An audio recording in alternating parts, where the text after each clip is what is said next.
ये है मोटोरोला का नया स्मार्टफोन मोटो G13 जो कि इंडिया में लॉन्च हो चुका है और इसका कंपैरिजन मैं करने वाला हूँ इस पोको के C55 स्मार्टफोन के साथ में। ये जो पोको C55 है ये 6GB 128GB वाला वेरिएंट है। इसका प्राइसिंग है तकरीबन 9,999 रुपीज़।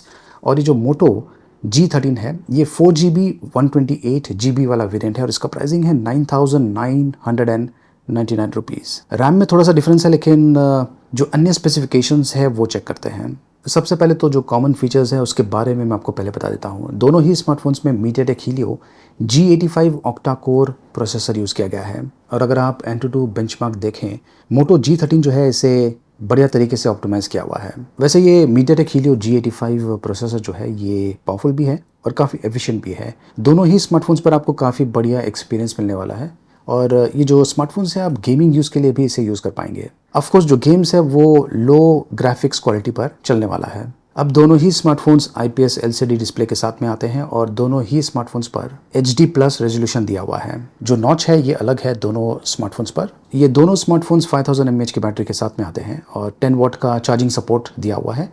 10 वॉट का चार्जर बॉक्स के अंदर दिया हुआ है। तो यहाँ तक जो स्पेसिफिकेशंस है ये सेम है, लेकिन अब उन स्पेसिफिकेशंस की बात करते हैं जो कि डिसाइडिंग फैक्टर बन सकता है। तो चलिए वो चेक करते हैं, देखते रहिए। सबसे पहले तो डिज़ाइन की बात करते हैं। दोनों स्मार्टफोन्स का डिज़ाइन काफ़ी अलग है। ये जो पोको C55 स्मार्टफोन है ये लेदर टाइप फिनिशिंग के साथ में आता है जो कि इसे एक अलग ही लुक देता है और जो स्टिचेस है वो भी आप देख पा रहे होंगे। तो जो लुक एंड फील है इस हैंडसेट का काफ़ी अलग है। और अगर हम ये G13 स्मार्टफोन की तरफ देखें तो इसका जो लुक है ये काफ़ी अलग है। जो प्रीमियम सेगमेंट्स के स्मार्टफोन्स होते हैं उनकी तरह इसका लुक दिया हुआ है। फ्लैट बैक है और इस पर एक्रिलिक ग्लास उपयोग किया गया है। मोटो स्मार्टफोन पर प्रीमियम PMMA मटेरियल यूज किया गया है। थिनेस्ट बेजल्स के साथ में आता है और इसमें कॉइन वाइब्रेटर यूज किया गया है। अब देखिए जो डिज़ाइन है ये सब्जेक्टिव मैटर है, ये आपके ऊपर है कि आपको कौन सा डिज़ाइन पसंद है। वैसे जो हैंड फील है दोनों ही स्मार्टफोन्स का काफ़ी अच्छा है। और यहाँ पर मैं आपको एक और इम्पॉर्टेंट चीज़ बताना चाहता हूँ जो कि एक डिसाइडिंग फैक्टर हो सकता है।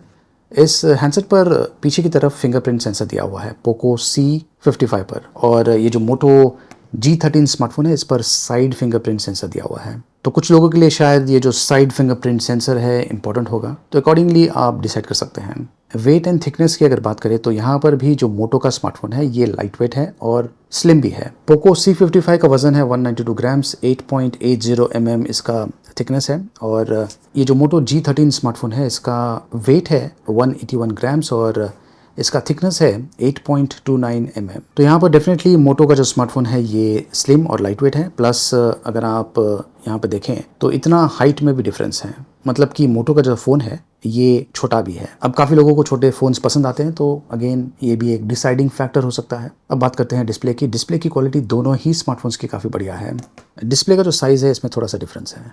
पोको C55 6.71 इंचेस डिस्प्ले के साथ में आता है, जबकि मोटो G13 6.5 इंचेस डिस्प्ले के साथ में आता है। Poco C55 60 hertz refresh rate support करता है, जबकि मोटोरोला का ये जो G13 स्मार्टफोन है ये 90 हर्ट्ज रिफ्रेश रेट सपोर्ट करता है। और एक और इंटरेस्टिंग चीज़ कि ये जो मोटो स्मार्टफोन है G13 ये 576 हर्ट्ज टच सैम्पलिंग भी सपोर्ट करता है, मतलब कि स्मूदर एक्सपीरियंस आपको मोटो G13 स्मार्टफोन पर मिलने वाला है। और ख़ास करके अगर आप गेम्स खेलते हैं तो वहाँ पर भी एडवांटेज आपको मोटो G13 पर मिलने वाला है। बेहतर एक्सपीरियंस आपको इस हैंडसेट पर मिलने वाला है। दोनों ही स्मार्टफोन्स काफ़ी पावरफुल हैं और इन पर आप वीडियोस भी वॉच कर पाएंगे, चाहे Amazon प्राइम के हो, नेटफ्लिक्स के हो, यूट्यूब के हो।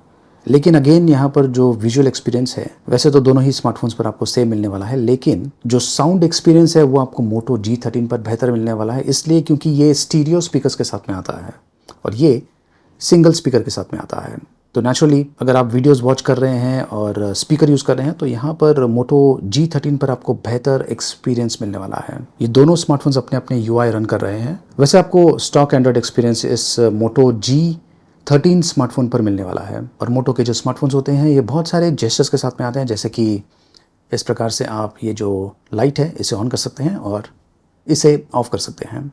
ये यूनिक चीज़ है जो कि आपको आमतौर पे मोटोरोला के स्मार्टफोन्स पर मिलता है और ये जो जेस्चर्स है काफ़ी सिचुएशंस में काम में आता है। Poco C55 micro USB port के साथ में आता है, जबकि मोटो G13 पर टाइप C पोर्ट दिया हुआ है। अब वैसे भी ये दोनों स्मार्टफोन्स 10 वॉट चार्जिंग सपोर्ट करते हैं, तो इससे कुछ ज़्यादा फ़र्क नहीं पड़ने वाला है, लेकिन यूजेबिलिटी की अगर बात करें तो हो सकता है कि काफ़ी फ़र्क पड़े। मैं आपको एग्जाम्पल सुनाता हूँ।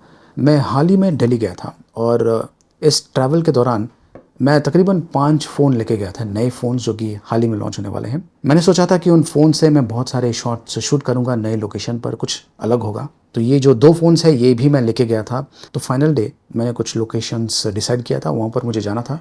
सुबह मैंने जितने भी फ़ोन्स हैं उन्हें चार्ज करना शुरू किया, तब मैंने रियलाइज़ किया कि ये जो पोको C55 स्मार्टफ़ोन है ये माइक्रो यूएसबी पोर्ट के साथ में आता है और मेरे पास माइक्रो यूएसबी केबल नहीं था। बाकी जितने भी फ़ोन्स हैं वो टाइप सी पोर्ट के साथ में हैं। तो ये जो पॉइंट है ये मैंने मिस आउट कर लिया और अनफॉर्चुनेटली मैं जिस एरिया में था वहाँ पर कोई भी फ़ोन शॉप नहीं था, तो मुझे वो केबल नहीं मिला। तो हो सकता है कि आपके साथ में भी ऐसा सिचुएशन हो। तो अगेन जो भी फ़ोन्स आप खरीदें, आपका जो रिक्वायरमेंट है उसके हिसाब से लें और जो फीचर्स आप यूज़ करने वाले हैं उसके हिसाब से।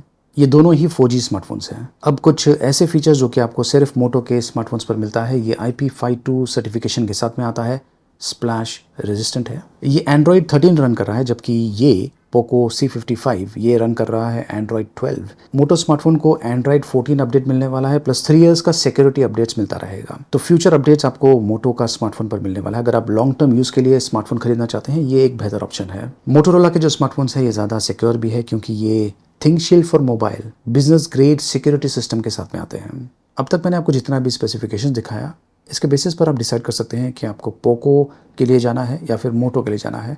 लेकिन कैमरा एक बहुत ही इंपॉर्टेंट चीज़ है, तो चलिए कैमरा का जो कंपैरिजन है वो चेक करते हैं। मोटो का जो स्मार्टफोन है इस पर 50 मेगापिक्सल, 2 मेगापिक्सल और 2 megapixel triple camera setup rear side पर दिया हुआ है, जिसमें मैक्रो और डेप्थ कैमरा भी है। और फ्रंट कैमरा 8 मेगापिक्सल का है, जबकि पोको C55 पर 50 मेगापिक्सल और QVGA कैमरा दिया हुआ है और फ्रंट कैमरा 5 मेगापिक्सल का है। तो ये कुछ पोर्ट्रेट शॉट्स मैंने शूट किया हुआ है। यहाँ पर जो कलर्स है वो मुझे मोटो G13 का बेहतर लगा, काफ़ी नेचुरल कलर्स शूट करता है। वैसे जो पोको C55 है ये भी काफ़ी बढ़िया काम कर रहा है, लेकिन अगर हम कंपैरिजन करें तो मुझे यहाँ पर मोटो का जो शॉट है ये बेहतर लग रहा है। और ख़ास करके अगर आप इस शॉट की तरफ ध्यान दें तो यहाँ पर जो पोको का एक्सपोजर है ये काफ़ी कम है कंपेयर टू मोटो। और एक और इंटरेस्टिंग चीज़, जो स्काई है उसका जो कलर है ये मोटो ने रिटेन किया हुआ है इस शॉट में, प्लस जो डिटेल्स हैं काफ़ी बढ़िया तरीके से विजिबल है। इनफैक्ट अगर मैं एक्सपोजर इंक्रीज़ भी करूँ इस पोको का, तो जो स्काई का डिटेल्स है वो मिस आउट हो जाएगा। तो यहाँ पर भी मोटो ने काफ़ी बढ़िया काम किया है। ये कुछ और लॉन्ग शॉट्स है,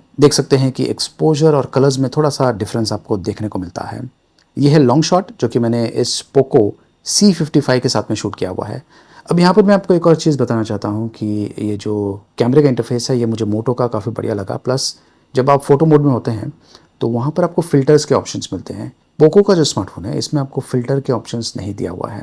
फिलहाल मैं आपको ये शॉट दिखाता हूँ जो कि मैंने नॉर्मल मोड में शूट किया हुआ है। ये है पोको का शॉट और यही शॉट मैंने इस मोटो G13 के साथ में शूट किया हुआ है। यहाँ पर भी मोटो G13 का जो शॉट है ये काफ़ी बढ़िया है, एक्सपोजर परफेक्ट है, प्लस जो स्काई का कलर है वो भी इसने रिटेन किया हुआ है।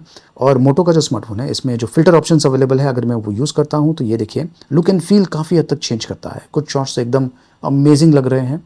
तो फिल्टर के जो ऑप्शन है ये आपको मोटो का जो स्मार्टफोन है इस पर मिलता है। कैमरे का जो इंटरफेस है इसमें बिल्ट इन दिया हुआ है। मिनिएचर बाइक का शॉट है जो कि मैंने इंडोर शूट किया हुआ है। यहाँ पर एक चीज़ आप नोट करेंगे कि मैंने इसे स्टूडियो लाइट में शूट किया हुआ है।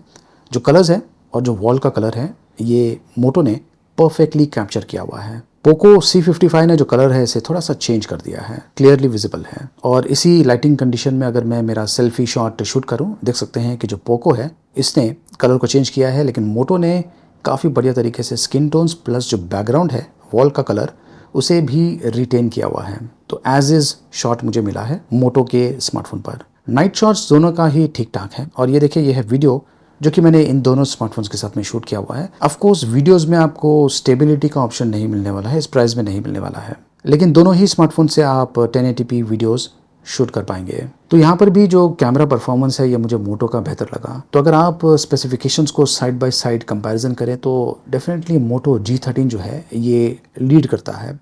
और क्योंकि इन दोनों स्मार्टफोन्स का प्राइसिंग भी सेम है 9,999 रुपीज़, तो मुझे लगता है कि ये एक बेहतर ऑप्शन है मोटो G13। अगर आप ये प्रोडक्ट खरीदना चाहते हैं इसके बारे में अधिक जानकारी मैंने वीडियो के डिस्क्रिप्शन में दिया हुआ है। अगर कोई ऑफर्स होगा तो वहाँ पर मैंने मेंशन किया होगा, लिंक भी आपको वहाँ पर मिल जाएगा। देखते रहिए।